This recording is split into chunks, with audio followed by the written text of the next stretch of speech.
and welcome to this student panel about clubs, societies, and life as a HALT student. So my name is Sarah, and I will be your host today. And with me, I have three HALT students. We have Olga, Baba, and Sasha with us. And very soon, Vera will join us also. She's right now just finishing her class. So they will introduce themselves shortly, but first I wanted to mention that you will all have a chance to ask questions about extracurricular activities towards the end. So just put any of your questions in the box that say Q&A. So before we get started, I wanted to mention why I think this topic is very important and a big part of many HALT students' life. So at HALT, we pride ourselves on a practical and interactive learning experience.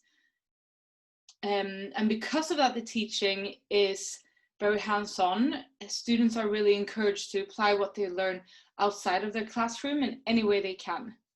And they're always very, very encouraged to join clubs and societies and do activities outside of the classroom, where they can apply some of this knowledge that they learn even further. So that leads me into the topic of today, extracurriculars. And the experts in this are, of course, here with me. So let's say welcome to Baba, Olga, Sasha, and Vera, soon Vera. Could you guys introduce yourself, please? Maybe let's start with Sasha. Really excited about this because I'm part of like the life at HALT as much as possible, and I get involved in a lot of stuff here around the campus in London.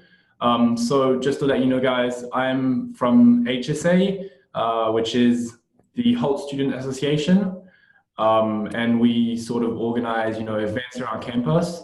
I'm also involved in many sports clubs, as I am head of sports for HSA. So I play rugby, I do running, I play table tennis as well, and I get like involved in a lot of clubs and societies around the campus. So yeah, that's pretty much about me. Now, maybe Olga? Yes, thank you, Sasha. My name is Olga Babenko. I'm 21 years old, originally from Ukraine, but I grew up in Switzerland, and it's my second year in HALT. Like Sasha, I'm part of HSA. That means I'm head of student life, organizing events for the students in HALT, and also like doing a lot of things for mental health awareness, like this week, for example. I love to be engaged in schools and clubs and society. I'm a part of TEDx HALT. I did my first club this year, the Creative Club, and also for the mental health campaign, It Stops With Me. I'm also doing my part. And yes, I'm happy to be here with you guys, and I hope I can help you with all the questions you have. And Baba, do you want to introduce yourself as well? Yep, absolutely. My name is Baba Toure. I was born in London, born and raised in London, and originally from the Ivory Coast and the island an island in the Caribbean called Guadeloupe. I am, I could pretty much say that I am pretty much part of life at HALT.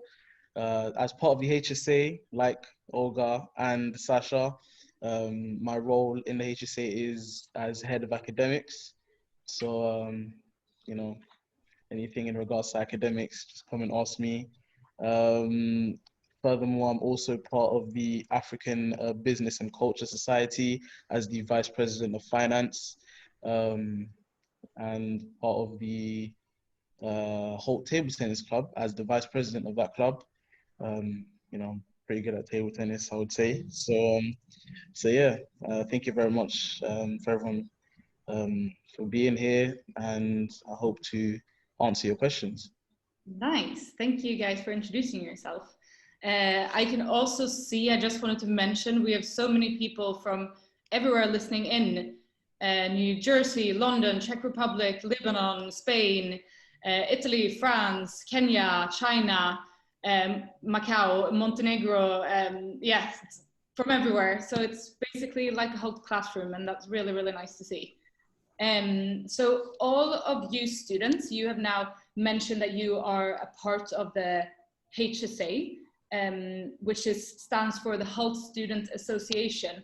I thought maybe we can start, so that's a very a very cool way to get engaged on campus. So I thought maybe we could start explaining what that is. You have already mentioned your roles and so on, but Baba, why don't you tell us what the Holt Student Association is, how come you guys are in it, and what are the different roles? So what do you actually do? Absolutely, absolutely. The Holt Student Association is pretty much the student body that is elected to pretty much take care of, and they all have different roles in the Holt campus. Different roles are as follows. There is the president of the HSA. There is Sasha, who is the head of sports. There is the head of events, which is Olga, or student life, you could say. And I'm the head of academics. There is also the head of cohorts. And the last one is head of communications. Not the last one, there is another one, which I've forgotten. Club and societies. Yeah. Right, exactly. So that's the other one. We all handle different tasks in Holt Life, here to facilitate students, throughout their journey at Holt, and to provide not only academic help, but organize events for students, which they always love. So yeah, that's pretty much our role. We are elected by the students. There is an election, so it's all fair over here. And yeah. Good, that's good to hear. So that's the HSA, the Health Student Association. And so another way to get engaged on campus is what we said we were going to speak about today. So that is clubs and societies. So what do we mean, first of all, when we say a club or society? Olga, maybe you can explain. Yes, of course. So basically, a club or society is an extracurricular activity from school. So a club or society is a group of Holt students that are meeting regularly to work, to speak, to enjoy their mutual interests. And we are dividing the clubs and societies between social, professional, or sports clubs. And we have nearly around 30 clubs. So you can actually always find something that you like. And in the case if you don't like it, you can actually start a new club and society, what is pretty easy to do. And Sasha, do you want to tell them how to build or do your own club? So, like there's always this question that like comes back many times, even with freshers that just arrived at Holt, and even with students that have been here for like 2 or 3 years. Just it's really, in fact, it's really easy to create a club or a society at Holt.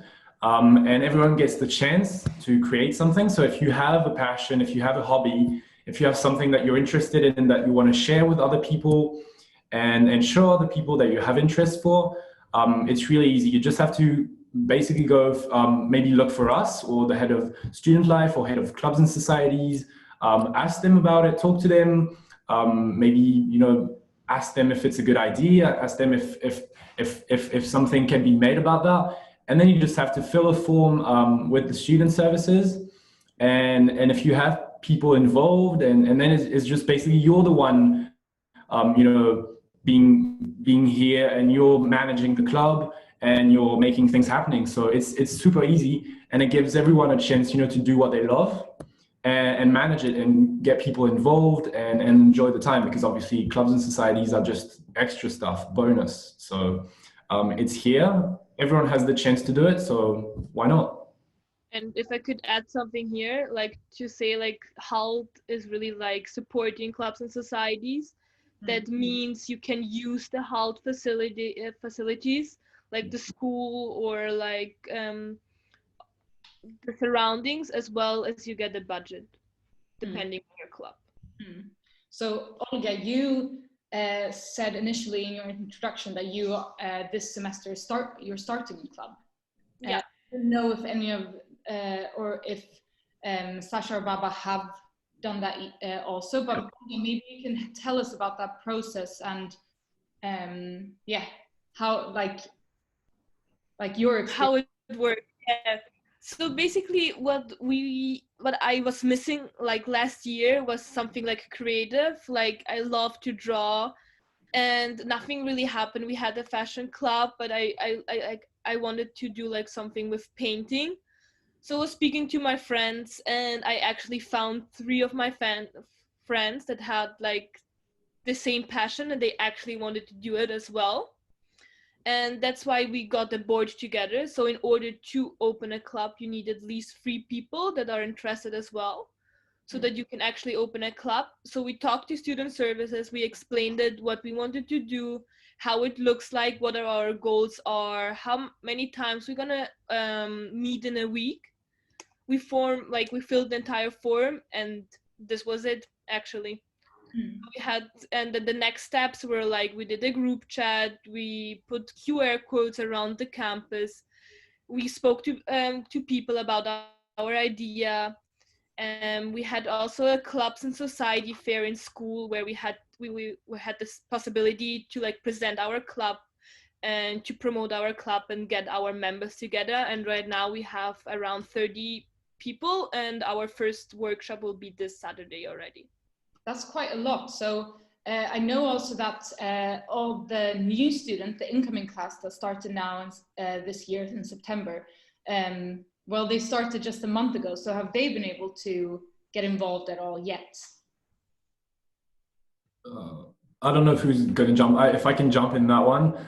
I mean, on my side, I've been mostly involved with sports clubs for the moment.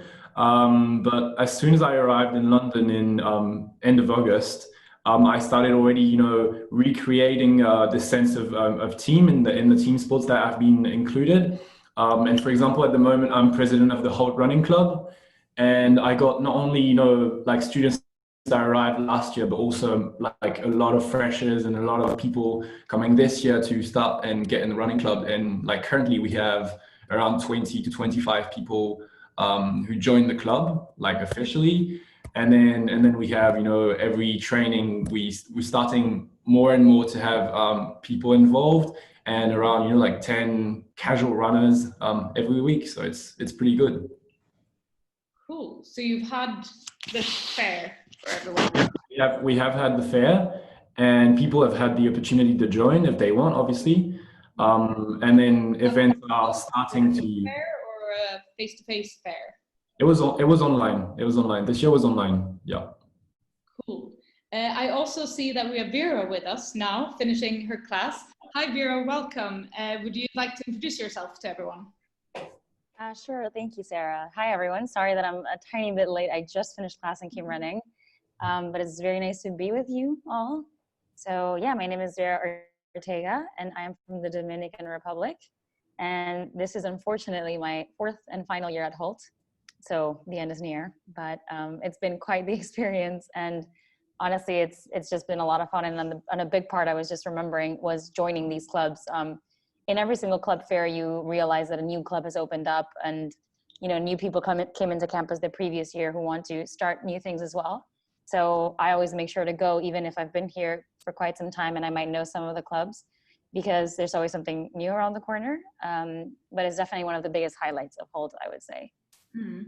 So yeah, just to comment on what Sasha was saying, and it's really great that people could get involved. And yeah, happy to be here. Feel free to ask anything. Nice. So as you said, clubs and society has been a big part of your life the past couple of years, your experience with Holt also. So maybe we can go start with Vera, and you guys can tell us a little bit about like your biggest experiences in clubs or societies. Because I know you can be a member of a club and just come to an event or join in every now and then, or you can be a part of it, like building it up. So Vera, why don't you start with this one also? Yeah, sure. So basically, I have been a part of several clubs, but I would say the most memorable ones for me, or that I enjoyed the most, were TEDx Holt London, the women's football team, and also HMCC, which is the Holt Management and Consulting Club. So I guess I'm just going to talk about one experience of each, maybe. So for TEDx, this year I'm the president, but when I started, I was just a team member, and I've been working on that like 3 years now, or 2 editions, and we're coming up on the next one in 2021. But it's just been a great experience to have a this chance of putting together an event that's, with the TED license, which is quite a known event that happens on a yearly occasion. So it was a way to sort of have a very professional thing going on while still being in uni, putting together this event, dealing with different types of stakeholders. It's a great opportunity to learn how you can not only do events management, but also deal with different stakeholders, as I mentioned, and gain a bit of professional experience. And I would say that similar to that is also the whole management and consultancy club, where I only participated as a team member, but even then we had exposure to some great companies through challenges. I remember that the previous semester was SAP, which is obviously a giant company. But when I participated, it was Mercer, who's also an HR consultancy. And, it was quite the experience to go from the challenge that they state to the solution you present and seeing what everyone else comes up with for ideas. So that's also a great club to gain professional experience. And then obviously on the sports side, honestly, it's just a lot of fun to be able to engage and interact with your fellow Hultians in a sport that you all love. So that for me was the best thing. It was, even if I was super tired, Tuesdays, 9 p.m., I would go to training, and then you'd be so glad that you went because you get to play with your teammates and just have a good time. So yeah, those are some highlights. And obviously you get to compete and whatnot in the leagues, but the trainings was the best part, I think. And Sasha, that answers the question. Thanks, Vera. Sasha, you also been playing football a lot. Maybe you want to. So actually, no, I haven't been playing football at home. No, I play rugby. Sorry. Yeah, I mean, I arrived last year and I'm literally in love with rugby. So I instantly joined the rugby club. And yeah, as Vera just said, it's just really good to be, at trainings with your friends and just enjoying and distressing after classes and knowing that you have like this team and this group of people together. And yeah, I mean, that's the best experience. And also, if I can mention something else, because for clubs and societies, I've only been part of sports clubs at the moment, but I've been like going to events for other clubs and societies. And last year I went to the TEDx event. And as Vera said, it's a really cool club, because you can see, even if I was just attending the event, but you can see that, those people have been working together like the whole year for big events. And when it actually finally that comes all together on this day and it works well and speakers are interesting and there's people around, it's really, really, really cool. So I would say that just getting included in those clubs and societies around Holt is absolutely necessary, because you meet people, you meet classmates, but you actually like meet friends, and those friends stay here with you the whole Holt journey. So yeah. Thank you.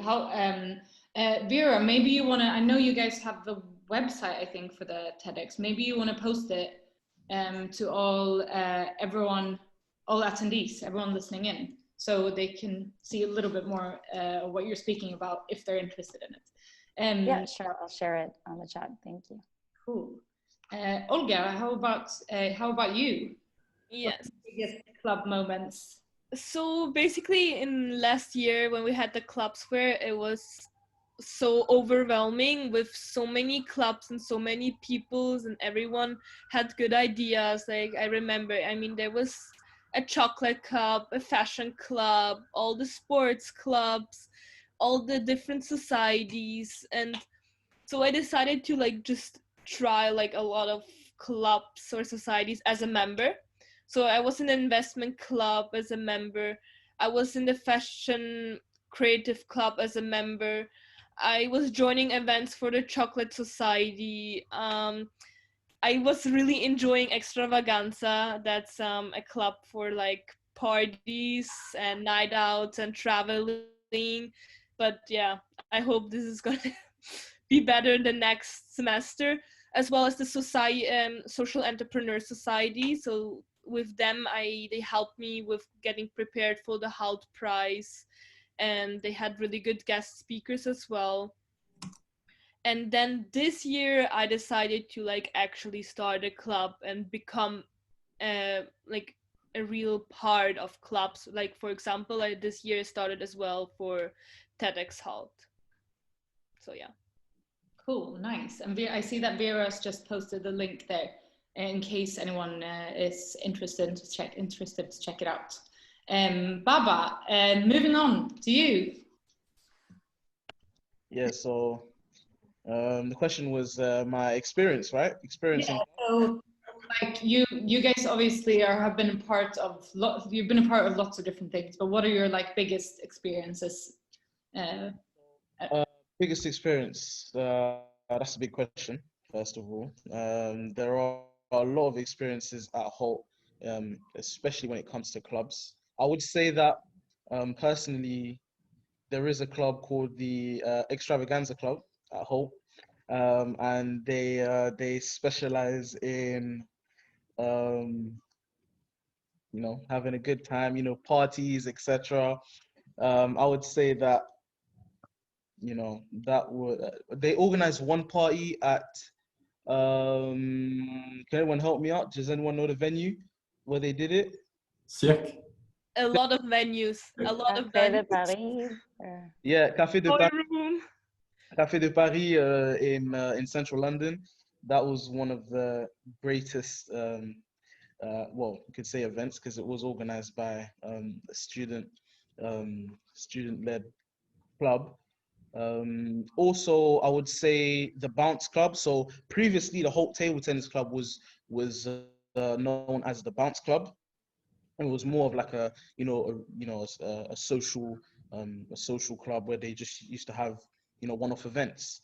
There was one event at the Bounce Club in Shoreditch, I believe, where you could go and play with your friends, etc. Have a couple drinks, and it was nice. It was a nice experience, and as the Holt Table Tennis Club, we still try to aim to keep the social aspect of table tennis as well as introducing the more professional side, the more sporting side of it. So yeah. But I remember you telling me that you're now also leading it, or no? Yeah, so with Holt, well, there has been a rebranding of the Holt Table Tennis Club, the Bounce Club as it was previously known. So yeah, now I am the vice president of that club, soon to be president as the president is actually graduating. So yeah, we have a lot of plans for that club as well. If you guys are interested, then let me know. I'll drop my socials as well. um, so obviously you all have a variety of experience.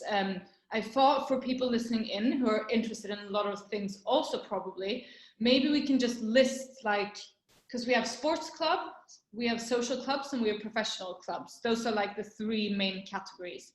Maybe we can tell everyone at home like kind of quick overview of what our clubs, these clubs are. So Sasha, maybe you can tell us some of the sports clubs that exist. So for the sports clubs, we have actually many of them, and even though this year with COVID, teams are not really allowed to meet up in person, we still have a lot of people involved in those sports clubs, which includes, so I'm president of the Heart Running Club, and we have actually many people. We have the rugby club, we have soccer club, we have a women's football club, we have, I think there was a volleyball club being created. And then there's also, I've heard people wanting to create a hockey club. We have table tennis, of course. Last year we had tennis, and this year I'm not sure if people are going to start it again, but there's always people interested. What else? I also heard about someone wanting to create a swimming club. We really have lots of interest, and many students are interested in sports, so they get the chance to organize that. And if I can just jump back to the previous question, one thing I wanted to link with those clubs and societies is obviously it's extracurricular, so it's just you want to get involved or not. But I can really, at least myself, relate it to business, because obviously people leading the clubs and managing the clubs are students, and managing a club on a daily basis, making events or creating trainings and stuff like that involves communication, marketing, talking to people around to get them involved.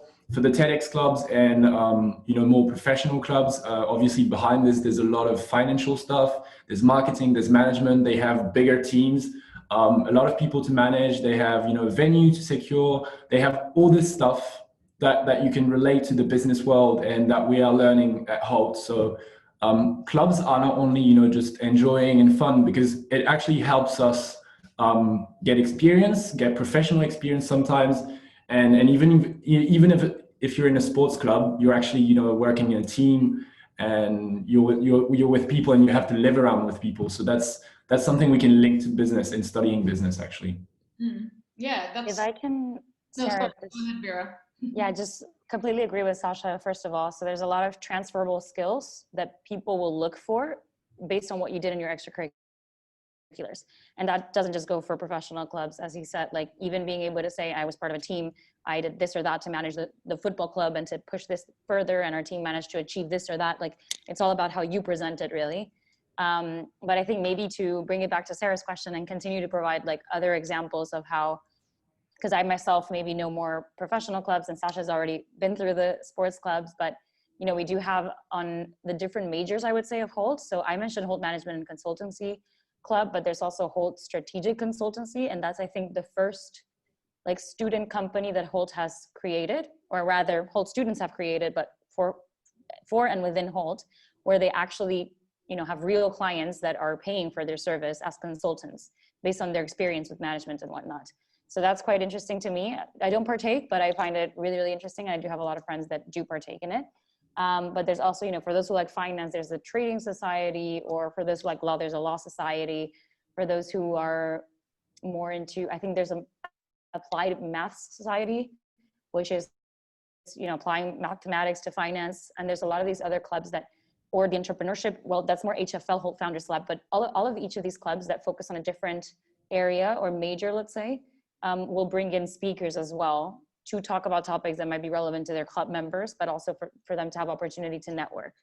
And I used to be a little bit like, but networking, isn't that a bit like, people always see it very transactional, but it's really not the case. Sometimes you'll have companies that come in, and they don't just come in so that we get to meet their people. They also come in because they want to meet potential interns, or they want to meet future employees. So those type of events and anything like that organized by clubs are a really great opportunity for you also to get maybe a foot in the door anywhere that you're interested in. So I think, once you get involved in sports clubs, you have all these transferable skills and fun and friends, which is also a huge part of your uni experience. And then as for the professional clubs, you have an excellent way to propel your career forward, basically. May I add here something as well? Like, I nearly forgot to tell about another club, like Holt Founders Lab, that I'm wearing actually the hoodie from right now. Oh, wow. One of the best clubs in my view, because it helps you to start your startup.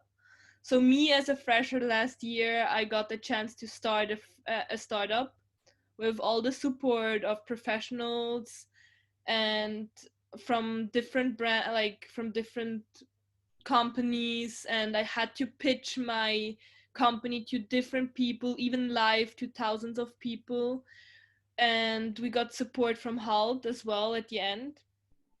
And this is a good opportunity also, like, for people to actually start something. So if you have an idea but you don't really know how to use this idea or how to get out with this idea, because for example I changed my startup idea 3 times in this semester. So I came with the one idea, I pitched it, they were like, yeah, but look, if you're gonna do this and that, maybe this would be better. And I was like, oh yeah, right. I changed it again until the idea was perfect and everyone liked it. So this was one of the greatest experience I ever had. And yes, even if you're in first year, or like mostly second year after you got the course of social entrepreneurship, you can go for HFL. Founders Lab. In my understanding, it's kind of like a incubator within the uni. Yeah. Vera, I know that you've also been in Holt Founders Lab, and you started working on your own idea. We have someone asking about startup and entrepreneurial clubs, which is Holt Founders Lab. Would you want to tell us about your experience also? Yeah, sure. For starters, one thing that I do know is that the club is now making a lot of changes. So it used to be Daniel Ricari that led to the department, or the club, let's say, the incubator is the right word. And now it's Liliana, and she works for a gigantic company called Tata, and they are doing a lot of cool things. So I think just the experience that she can bring on is really great. And, you know, she's bringing also new initiatives and projects is what she's told me personally. So I know that it will evolve from what I knew it to be. But yeah, when I was there, I still found it very, very insightful and helpful to what we were trying to achieve. So we actually stuck with it after Holt Founders Lab, our startup idea. And then unfortunately, just because some of the team graduated or had to go on to jobs and this and that, we decided to pause it for now. But the fact that we were taught how to create a wireframe, that's something that's already an MVP, so a minimum viable product for you to present to investors or even mentors that you want to have, so they help you propel your business forward even more, was just a very great resource to have. And, you know, you just have to apply. And if they see that you're serious about your idea, it doesn't matter in what stage it is, you can be welcomed into the incubator, and then they'll take it from there with you, sort of guiding you and also providing resources, like I said, which obviously in a business school, that's ideal because you have a lot of people that are going to come with business ideas, wanting to make things happen. And that's just not going to happen inside a classroom. So for me, it was a great experience to be able to take not only what I have learned in class, whether it was in marketing or finances, I mean, all of these things matter for any business, but also to be able to learn the more tangible, let's say technical knowledge you'll need to be able to launch any startup. Yeah, so that's part of a professional-ish clubs, the club area, or professional clubs then. Olga, why don't you tell us a little bit about social clubs? So we just give an overview of kind of, for people listening, what social clubs we have. So I saw in the questions that someone was asking if we have a dancing club. Yes. So we have dancing club, we have a music club, we have a Halt podcast club, we have the Pride Society, we have an Asian Society, we have an African Society, we have Extravaganza that was already mentioned, we have the Creative Club that I opened this year, we have a Film Club, we have the Chocolate Society. So as you can see, we have a lot of different fun clubs that, like, yeah, they're all like working, like they all have events right now. So the ones I mentioned right now, they're actually having events starting from now on. And we had, I think everyone listening in are also interested in how it works. Like, what if you can't go to campus right now? Can you still join in? How does that work? We said that you've had a fair, which was virtual already. So I guess then it's the same wherever you are, but how does it actually work? Can people join in clubs even if they have to study from home for a period of time or for a semester or so on? Baba, why don't you tell us a little bit about your experience? Because I know you started studying from home this semester. Absolutely, yeah, that's true. I did this semester, the first month of the semester, I was actually at home because I had to quarantine because I came from a country, you know, that was on the list. I was doing my classes online using the Limitless Learning software, which, well, I might as well tell you a bit about it. It's pretty much like people at home are able to pretty much have an experience as if they were in class. You would be able to see the teacher in class. You would be able to see who is speaking, you know, except for the fact that you will just be at home, you know, on your laptop. But it's pretty much as if you would be in class. It's called Limitless Learning software. So with that, you know, it was a different experience having class at home compared to being on campus. But you know, I've tried to make it as parallel as possible. Furthermore, regarding the events and how they can how they differ or how they don't differ, pretty much As I've already said, I'm part of the African Business and Culture Society. We actually had an event last week on Friday, and we knew that, you know, the main problem was to how can we include people from home, and pretty much create an inclusive environment. What we pretty much got over that hurdle very easily. We use the same limitless learning software, so people at home could see us, and could engage with everything that we were doing. We actually held a debate. We had a lot of games that people online could interact with. So, you know, I would say that if you're at home, for certain clubs, you know, you would pretty much get the same interactive experience as if you were on campus. So you don't need to worry about that. That's my experience. Mm. So, okay, so it works to participate in clubs even if you have to be at home. In many of them, at least. Sasha, obviously. Yeah. Ones are a little bit more tricky. Yeah. So how about, I think it's also really interesting to hear a little bit more about, even if we're speaking about extracurriculars, about the classroom experience, because right now it is obviously a big thing that many people either can't travel, or for any other reason that they have to study from home. So why don't we speak a little bit more about it? What is your experience with this limitless learning technology that Holt has implemented in every classroom and for every class, basically? Sasha, I know you also did it. Yeah, so because I came from France at the end of August, I had to quarantine for 14 days when arriving in the UK. And obviously then I had to take at least for like a few weeks limitless learning. So I think, to be honest, I think the experience of limitless learning is pretty good, and it's working good actually. They did put a lot of effort in trying to make the experience as good for people online as for people, you know, in person. We have, you know, AI cameras that follow the professors. We have, you know, high technology microphones, and like throughout the group projects or in-class projects, activities and everything. I think the professors are actually, you know, really trying to engage everyone as much as possible. And so people online, when I was online, I felt like it was really good, really good, because you still get to interact with people in person. We still get to do group projects with people through breakout rooms, using, you know, like all the functionalities that Zoom offers. So I think limitless learning is actually really good for people who cannot attend in person.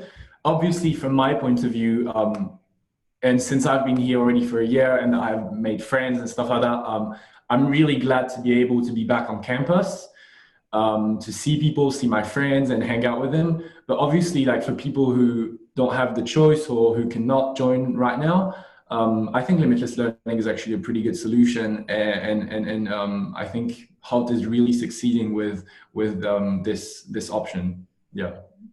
So basically, even if you're from home, you participate in the same class. Yeah, you're in the same class, and you get, to me, like you get the same experience. You get the exact same experience. How would this work with like a group work if you're in class and the teacher's like, the professor's like, I'm going to divide you into groups, so you work together. What if you're at home then? How does that happen? Maybe Olga, I think Olga wants to. Yeah, well, I can tell you a lot about this one. Well, in class, of course, mostly the teacher will divide the people online in groups and us in groups in the classroom for like smaller group works. But the challenge that we are facing right now, what we students actually don't want, but it helps us a lot to get out of our comfort zone and actually learn how to deal with real life problems, is to have group works with people around the world. So basically for my economics group, I have people living in Brazil, Italy, some are here, some are not here, and we still have to do the presentation, we still have to do the work.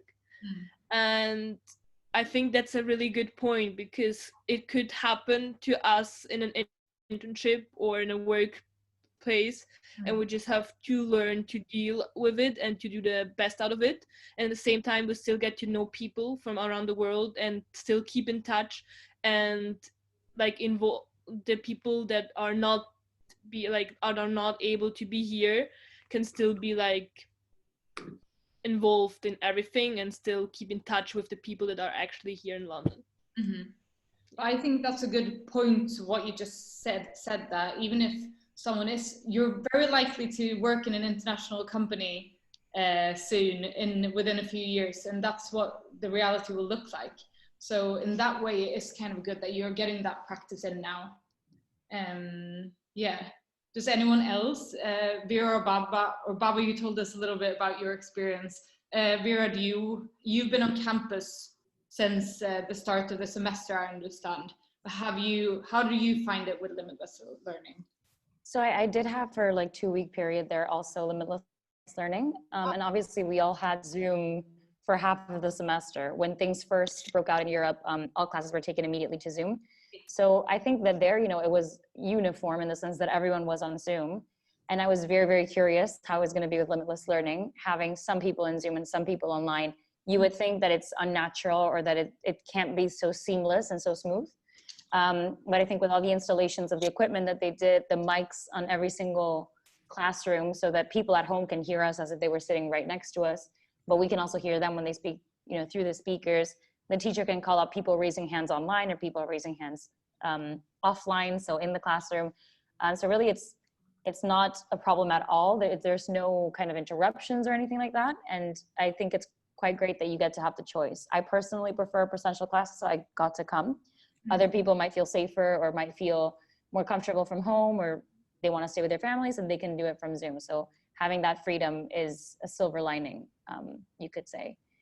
I'm wondering, Sarah, someone asked about the campus exchange program. Would it be all right if I just answer that question out loud? Because I feel like a lot of people might. Okay. So yeah, I don't know if everyone's aware, but we do have campuses all across the globe, which is a really, really big extra kind of benefit of Holt, that you can seamlessly transfer from San Fran to Boston to London to Dubai or to Shanghai. And the campus exchange program works as follows, which is there's 3 campuses that you can rotate around all year round, and that's San Fran, London, and Boston. And Dubai has a PG campus, but for UG, we do get to go summers. So you can do summer 1 or summer 2 there. So personally, undergrad and PG is a postgrad. Exactly, sorry, I should have clarified. So postgrad has a campus there all year round, but undergrad, so us, we got to go for summers. And I personally chose to go to Shanghai because I just wanted to go as far away as possible. And I thought, what better excuse to live for 1 year in China, for 1 month in China than, to take classes. And that's why my parents were also very supportive. So I got to explore a lot around there, and it's honestly an amazing experience. One of the classes was a cultural class, so it's called global classes, and we need it for our curriculum. But because I was in China, I got to do it about Chinese society and history, and it was quite cool to see and visit the places that I was reading and learning about. We went to Beijing for a weekend trip, and obviously Shanghai is an amazing city, so that was one of my favorite experiences of all time in Holt. I can't speak for Dubai, but I can imagine that it works similarly. You just get to know a different place is all. But I hope that answers your question, Jake. Yeah. Yes, so it's no like exchange program. You just say, actually this summer I want to take some extra courses in Dubai, or next year I want to study in San Francisco instead of I want to experience America. So it's actually up to yourself where you want to be, as long as you're accepted onto the program. Yeah, and I actually had a friend that I met her in London. She went to San Fran, stayed a year. We saw each other again in summer in China. And then she went back to her place and I went to mine. So, you make friends anyways. And it's quite great to be able to do that. And the program is the same. So the core is the same of the program. Everything is transferable. You can continue. It's exactly as if I would be continuing in London, only that I'm doing it in San Fran with different teachers, obviously. Yeah, great. Now we answered that question. I hope yeah, that was valuable, Jake. I think it would be nice for people at home now also, especially because of the current situation in the world, to hear a little bit more about like your day-to-day Baba, would you like to tell us a little bit about what's a normal weekday like, or what's a normal weekend like in London? A weekend, okay, this is not regarding Hope, this is just London life in general. Is that what you mean?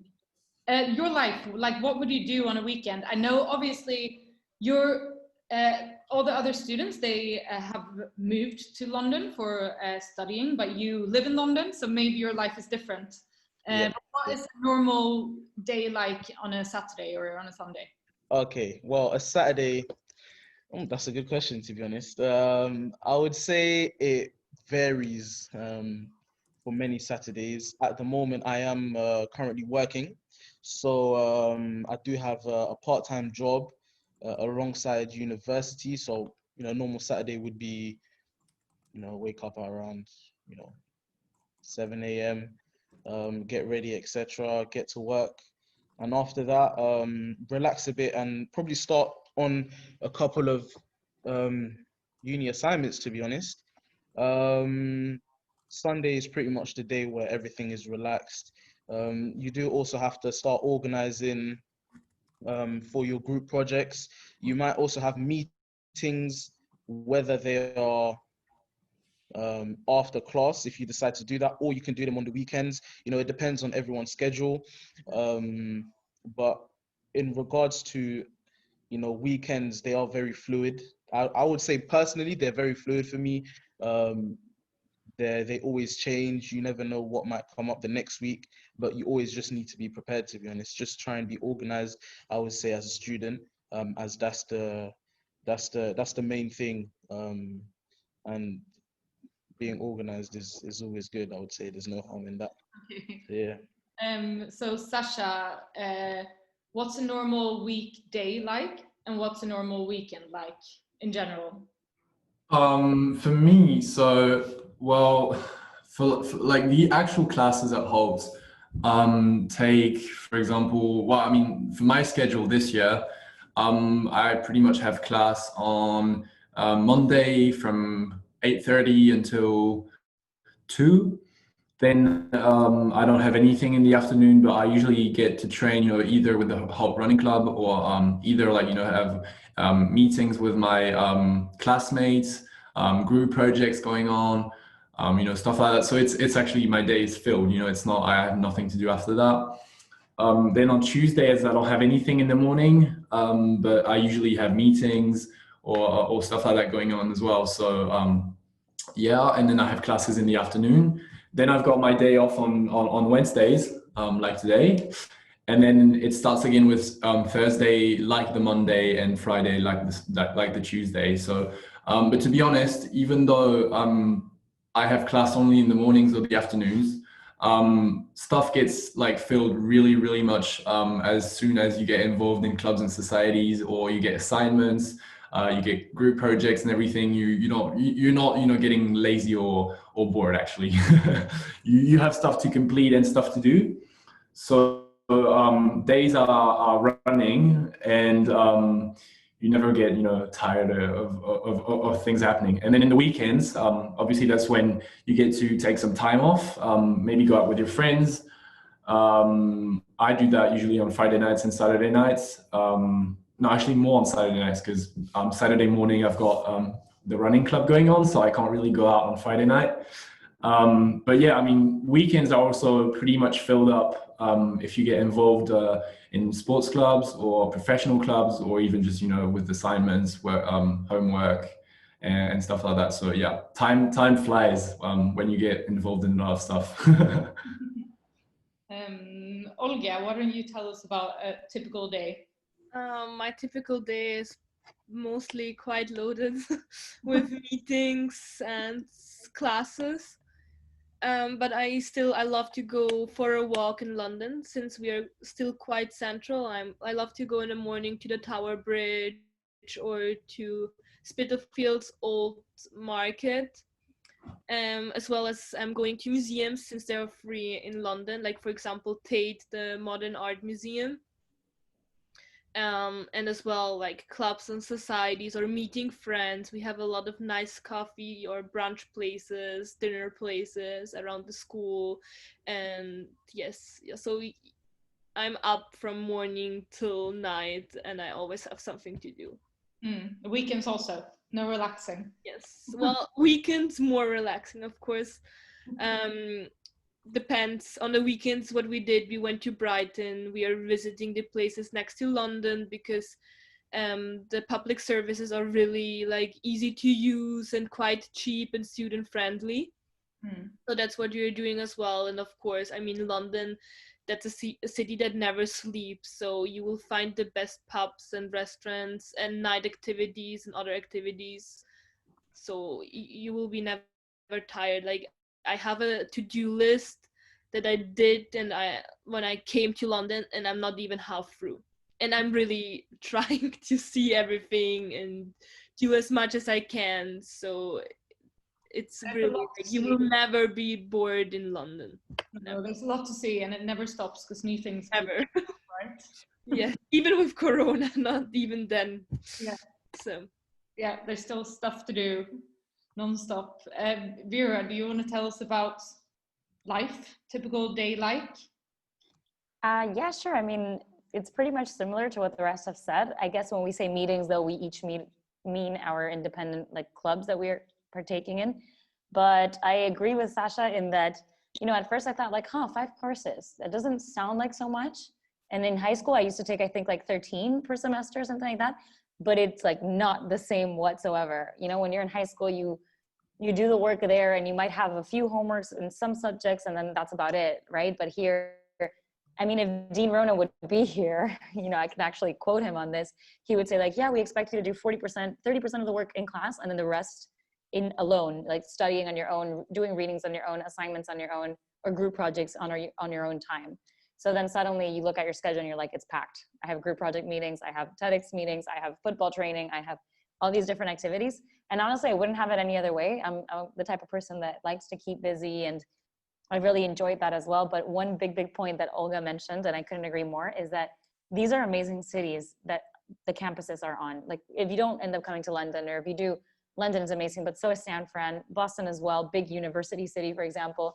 So many people to meet, so many things to do. I kind of wish I knew for a fact that I was staying even longer in London, just so I would have the time to explore it all. So yeah, an average day will be filled with either a bit of studying, bit of meetings, bit of classes, bit of work. I'm like Baba, also working part-time, actually in the uni. So I tutor here, but I'm also facilitating, which is like a new thing, helping teachers with Zoom essentially. So, you know, that takes up time in the end, and that's what your schedule kind of looks like. And then on weekends, you just hope to God you don't have too many assignments and you get to enjoy London a bit. Yeah, nice. That you all seem so busy all the time. There's a lot of things to do, both within your classwork and outside of it, obviously.